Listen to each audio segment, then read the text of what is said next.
गुरु प्यारी साध संगत जी, नमस्कार जी। आप सब कैसे हो? आशा करती हूँ बाबा जी के श्री चरणों में अरदास करती हूँ कि मालिक की कृपा से, निरंकार दातार की मेहरबानी से आप सब बहुत खुश होंगे, मौज बहार में होंगे और अवश्य ही भजन सिमरन में होंगे। साध संगत जी, मैं हाजिर हूँ आज आप सभी से एक बहुत ही खूबसूरत साखी साझा करने के लिए। उम्मीद करती हूँ ये साखी आप सभी को बहुत पसंद आएगी। तो साध संगत जी, चलिए आइए समय ना गवाते हुए साखी को आप सभी से साझा करते हैं जी। साध संगत जी, राणा सांगा के पुत्र और अपने पति राजा भोजराज की मृत्यु के बाद जब संबंधियों ने मीराबाई पर अत्याचार करके उन्होंने अत्याचार इतने किए कि चरम सीमा पर पहुंच गए। अत्याचार करने की अपनी चरम सीमा पे पहुंचे तो मीराबाई मेवाड़ को छोड़कर तीर्थ को निकल गई। घूमते घूमते वे वृंदावन धाम जा पहुंची। जीव गोसाई वृंदावन में वैष्णव संप्रदाय के मुखिया थे। मीरा जीव गोसाई के दर्शन करना चाहती थी, लेकिन उन्होंने मीराबाई से मिलने से मना कर दिया। उन्होंने मीरा को संदेशा भिजवाया कि वह किसी औरत को अपने सामने आने की इजाज़त नहीं देंगे। मीराबाई ने इसके जवाब में अपना संदेश भिजवाया कि वृंदावन में हर कोई औरत है। अगर यहाँ कोई पुरुष है तो केवल गिरिधर गोपाल। आज मुझे पता चला कि वृंदावन में कृष्ण के अलावा यहाँ कोई और भी पुरुष है।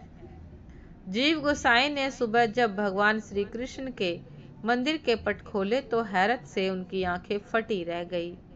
सामने विराजमान भगवान श्री कृष्ण की मूर्ति घाघरा चोली पहने हुए थी, कानों में कुंडल, नाक में नथनी, पैरों में पाजेब, हाथों में चूड़ियां, मतलब वे औरत के संपूर्ण स्वरूप को धारण किए हुए थे। जीव गोसाई ने मंदिर सेवक को आवाज लगाई और पूछा कि किसने किया ये सब। श्री कृष्ण की सौगंध पुजारी जी, मंदिर में आपके जाने के बाद किसी का प्रवेश नहीं हुआ। ये पट आपने ही तो बंद किए थे और आपने ही खोले हैं। साध संगत जी, वे खोए खोए से बोले कि हाँ बोलो। जीव गोसाई अचंभित हो गए। सेवक बोला, कुछ कहूँ पुजारी जी? तो गोसाई जी ने कहा कि हाँ बोलो, लेकिन वे खोए खोए से थे। पास ही धर्मशाला में एक महिला आई हुई है जिसने कल आपसे मिलने की इच्छा जताई थी। आप तो किसी महिला से मिलते नहीं, इसलिए आपने उनसे मिलने से मना कर दिया।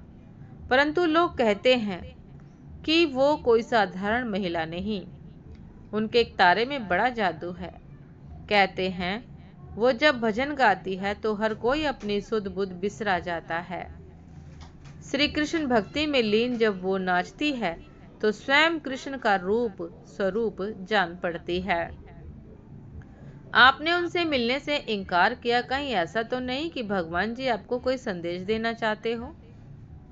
साध संगत जी, जीव गोसाई जी तुरंत समझ गए कि उसने बहुत बड़ी भूल हो गई है, उनसे बहुत बड़ी भूल हो गई है। मीराबाई कोई साधारण महिला नहीं अपितु कोई परम कृष्ण भक्त है। वे सेवक से बोले, भक्त, मुझे तुरंत उनसे मिलना है, चलो कहाँ ठहरी है वह, मैं स्वयं उनके पास जाऊंगा। साध संगत जी, जीव गोसाई मीरा जी के सामने नतमस्तक हो गए और भरे कंठ से बोले, मुझ अज्ञानी को आज आपने भक्ति का सही स्वरूप दिखाया है। देवी, इसके लिए मैं सदैव आपका आभारी रहूंगा। आइए चलकर स्वयं अपनी भक्ति की शक्ति देखिए। साध संगत जी, मीराबाई केवल मुस्कुराई। वे कृष्ण कृष्ण करती उनके पीछे हो चली। मंदिर पहुंचकर जीव गोसाई एक बार फिर अचंभित हुए। कृष्ण भगवान वापस अपने स्वरूप में लौट आए थे, पर एक अचंभा और भी था। उन्हें कभी कृष्ण की मूर्ति में मीराबाई दिखाई पड़ती तो कभी मीराबाई में श्री कृष्ण दिखाई पड़ते।